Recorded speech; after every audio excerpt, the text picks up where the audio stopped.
Hello everyone. So yesterday I did a video with the Digitone showing how to make a certain sound, a bass sound um, called quote unquote the Donk bass,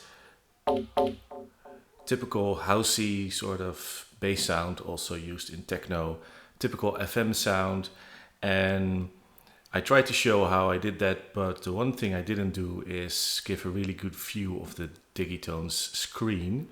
So today is just a very quick video with a detailed view of the screen, and I'll again show you how I made this. So this is a modified version of the sound that I used in this loop. But let's start with a blank pattern, nothing in here, and all the tracks are initialized.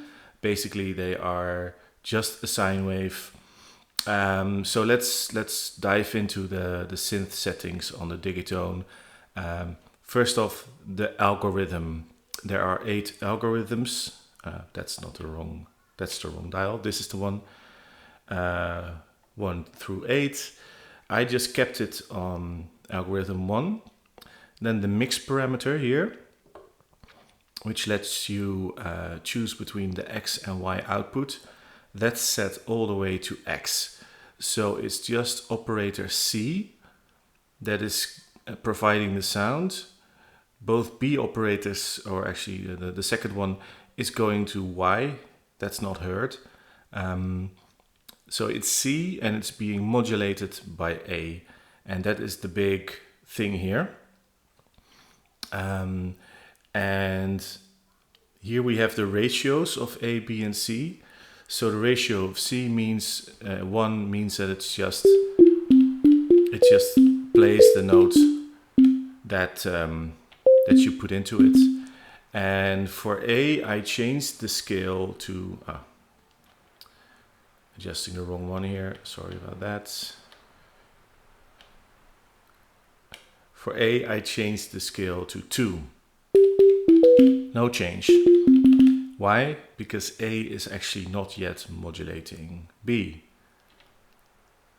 Here's the offset, more adjustment to the ratios of the different operators. We're not going to touch that. Instead, we're going to go to Synth 2 page, and here are the envelopes that and the level controls that control the amount of modulation. So the top one is A, and then to the right D, that is the level of A modulating C.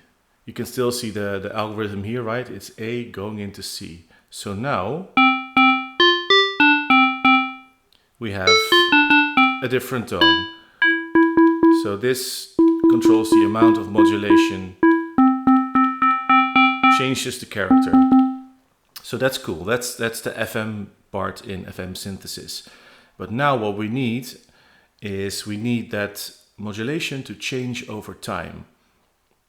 So the way we do that is this envelope here. It's a 3-stage envelope, and I'm adjusting the end parameter down, which means that at some point in time the modulation will start depending on the attack time, which in this case is 0, so it starts instantly. Then there's a decay, where the amount of modulation decreases and the end is set at 0. So when the tone rings out, it's just back to a sine wave again.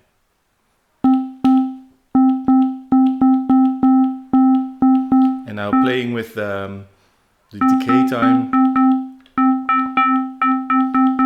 you get these different timbres that change over time. And another thing I want to do is, because this is a bass, I'm going to use the down arrow to go up an octave or 2, in this case 2. And basically, here you have it. And now you can play with this. For instance, you can make the decay very long, and it basically will stay modulated, or you can make it very short and only the attack will be modulated. And you get this doop, doop, which makes it a little bit more interesting than a straight sine wave. And this is sort of like pitch modulation, where you have a pitch envelope. This is basically pitch modulation, but it's more dynamic because it works with a second sine wave. So from here on, it becomes an adjusted taste thing. I mean, there is not such a thing as one donk bass, but I think this is pretty much the thing. This is I mean,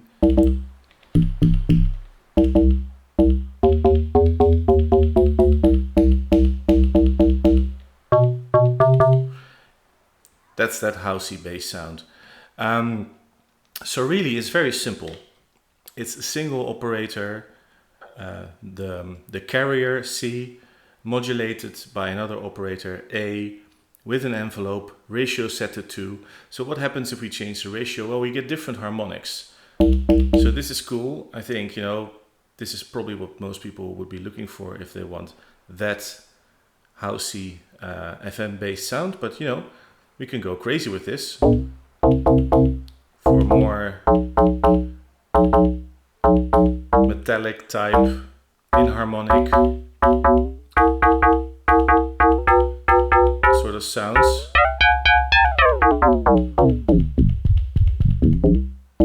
And this is where the Digitone does something special compared to other FM synths, is that with these ratios, the way they've chosen the settings that you're likely to get when you start playing with controls, they tend to be musical.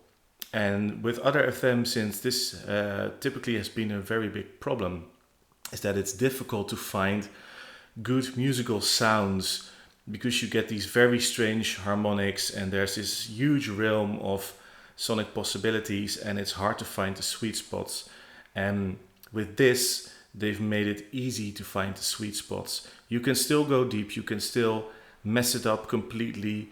For instance, with the offsets, where it's no longer really a ratio, but it's a ratio plus a certain number, and that really gives you those inharmonic sounds, which don't really scale with the pitch like the normal ratios do.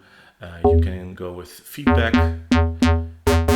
add more harmonics. So now A is actually not only modulating C but also modulating itself. There's this detune control, which adds something. I think I used that yesterday. And then to top it all off, there's also a filter, which is something that, for instance, the original Yamaha FM synths didn't have. So if all those crazy harmonics are becoming a bit too much, you can filter them down. Filter, of course, controllable by an envelope. There's the bass width filter. So this one is a low pass, high pass, but there's also the bass width, which is a very basic filter for just getting rid of some top end or low end if that is interfering with the sound. And then there's the amp, which has a drive control for some distortion. And on the second amp page, chorus, I think I used that yesterday. Give it some stereo width and modulation, and of course lovely delay and a great reverb. That's all optional. But yeah, so the really the heart of this sound is two operators, one modulating the other with a ratio of 2, and very important, an envelope that controls the amount of modulation over time. So this is something that, as you can see, is quite easy to set up with Digitone. Basically any decent FM synth can do this. Definitely plugins like FM8 operator in Ableton Live, which I use a lot. You can get pretty much the exact same sound from those if you just do what I did here. So really, it's basic, but it's very effective, very recognizable sound. So I hope that clears things up for you. Let me know in the comments what you think. Thanks very much for watching, and as always, I will see you on the next one. Bye bye.